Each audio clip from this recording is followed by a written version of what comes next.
నగదు తక్కువ బంగారం ఎక్కువ.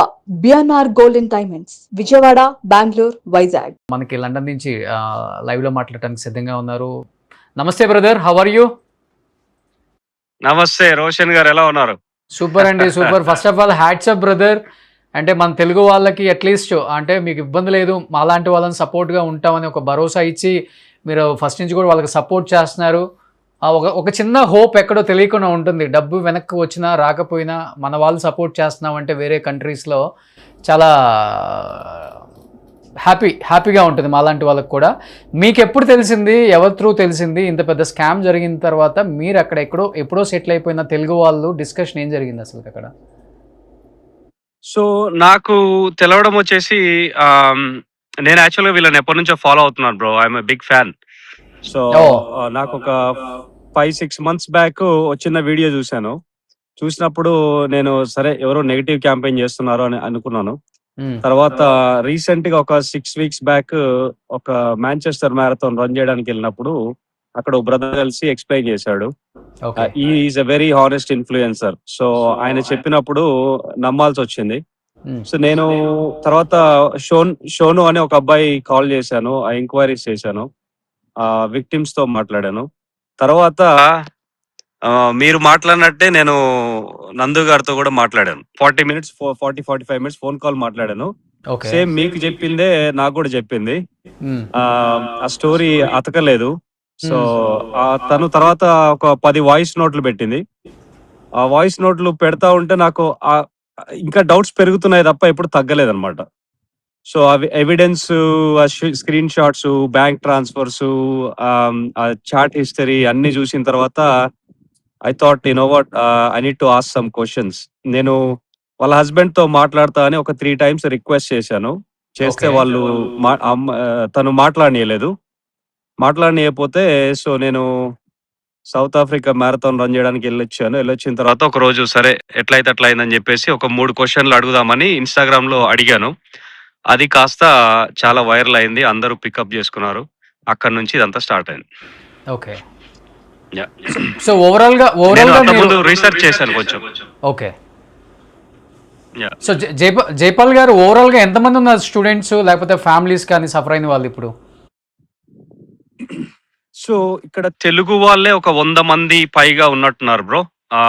మనకి తెలిసిన నెంబర్సే ఒక 70 నుంచి 100 వరకు అయితే కన్ఫర్మ్ గా అనిపిస్తున్నది తెలుగు వాళ్ళు. సో నీకు వీళ్ళు గుజరాత్, పంజాబ్, పాకిస్తాన్, మలేషియా, ఫిలిప్పీన్స్ ఇట్లాంటి వాళ్ళందరినీ కూడా రకరకాలుగా తీసుకున్నారు, చేశారని వింటున్నాను. పాకిస్తాన్ ఆయన ఒక ఇంటర్వ్యూ కూడా ఇచ్చాడు. బ్రదర్, ఇంకొకటి మీరు గుర్తుంచుకోవాల్సిన విషయం ఏంటంటే చాలా మంది బయటకు వచ్చి మాట్లాడే వాళ్ళే ఇప్పుడు ఈ వాట్సాప్ గ్రూప్లలో అక్కడ ఇక్కడ 50-60 మంది ఉన్నారు. చాలా మంది సరే పోయింది పోనీ మనకెందుకు అని బయటికి రారు. ఇంకోటి ఇక్కడ చాలా మంది యూకేలో వీసాల మీద ఉంటారు. సో వీసాల మీద ఉన్నప్పుడు వాళ్ళు బయటకు వచ్చి మాట్లాడితే ఏం ప్రాబ్లం అవుతుందో అని బయటికి రారు. ఇన్ని రోజులు కూడా అలాగే నలిగిపోయారు. ఓకే.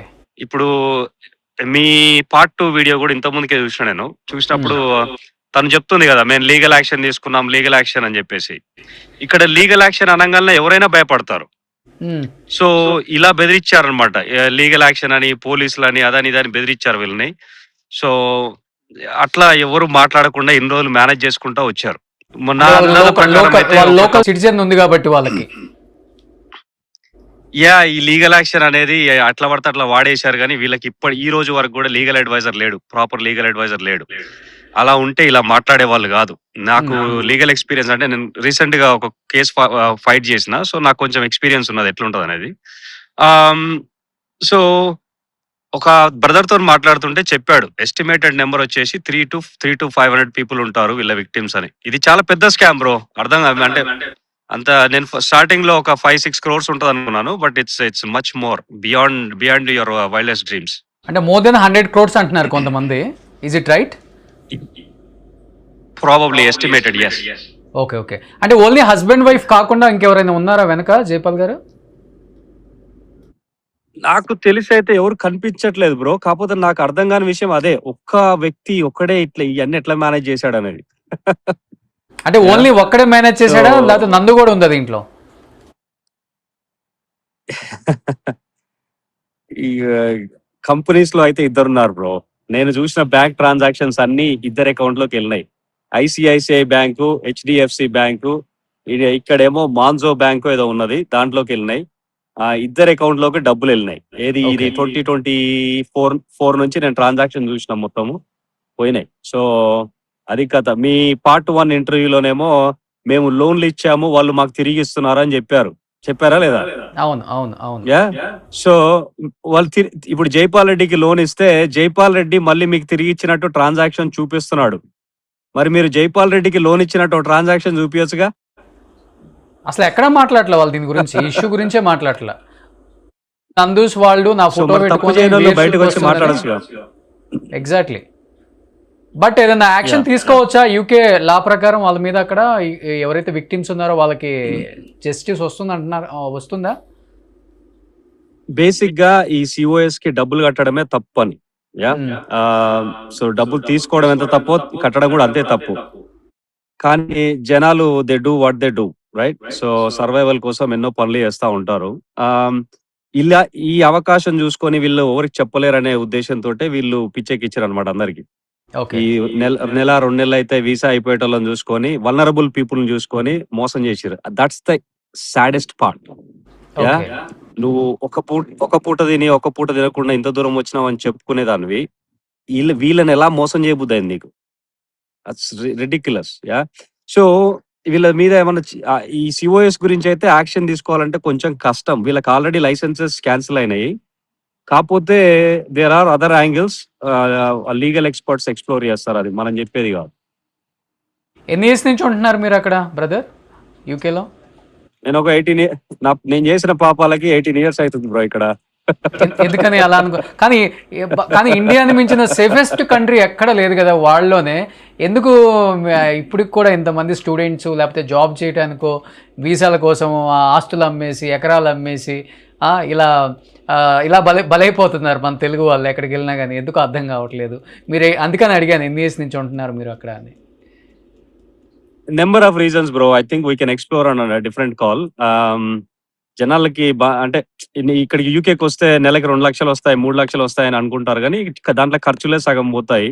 ఇక్కడికి వచ్చినాక పడే కష్టం అక్కడే పడితే చాలా సెట్ అయిపోతారు. అది ఎవరికి చెప్పినా వినరు. ఇక్కడికి వచ్చినాక మళ్ళీ తిరిగి వెళ్ళలేక ముఖం చూపించుకోలేక ఇక్కడే ఉండిపోయి ఏదో బాధలు పడతా ఉంటారు.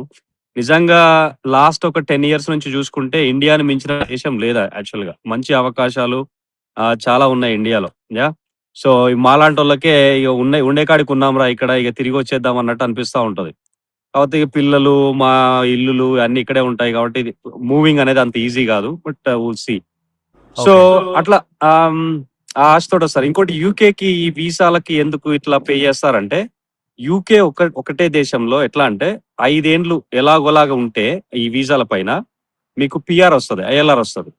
అది అమెరికాలో అట్లా రాదు, వేరే దేశాల్లో అలా రాదు. అందుకనే యూకేకి ఈ వీసాల కోసం లక్షలు పోసుకుంటా ఉంటారు. సో ఓవరాల్ గా తెలుగు వాళ్ళకి కొంచెం మీరు మీలాంటి వాళ్ళు సపోర్ట్ గా నిలబడాలని కోరుకుంటున్నాను బ్రదర్.